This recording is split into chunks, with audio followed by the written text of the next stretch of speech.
बिस्मिल्लाहिर्रहमानिर्रहीम। अस्सलामुअलैकुम नाजरीन, मैं हूँ फैसल शिजाद फैसू और आप देख रहे हैं लाइव टीवी ऑफिशियल। इमाम अली अलैहिस्सलाम की खिदमत में एक शख्स आकर पूछने लगा, या अली, वो कौन सा शख्स है जो रोज़ा भी रखे लेकिन उसका रोज़ा भी कबूल ना हो और ना उसकी कोई नेकी कबूल हो और मुसलसल उस पर अल्लाह की लानत बरसती हो। बस ये कहना था तो इमाम अली अलैहिस्सलाम ने फरमाया, ऐ शख्स, वो इंसान वो है जो रमज़ान के महीने में रोज़ा रख कर तो ऐसे काम सर अंजाम देता हो। उस शख्स ने पूछा, या अली, वो कौन से दो काम?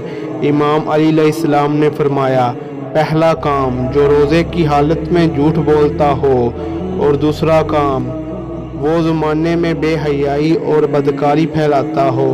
याद रखना, रमज़ान के महीने में जो इंसान बेहयाई फैलाता है, झूठ बोलता है, तो अल्लाह की लानत उस पर मुसलसल बरसती रहती है और यूं इस तरह ना उसका रोज़ा कबूल होता है और ना ही वो रमज़ान के महीने में अल्लाह की रहमत के करीब आता है।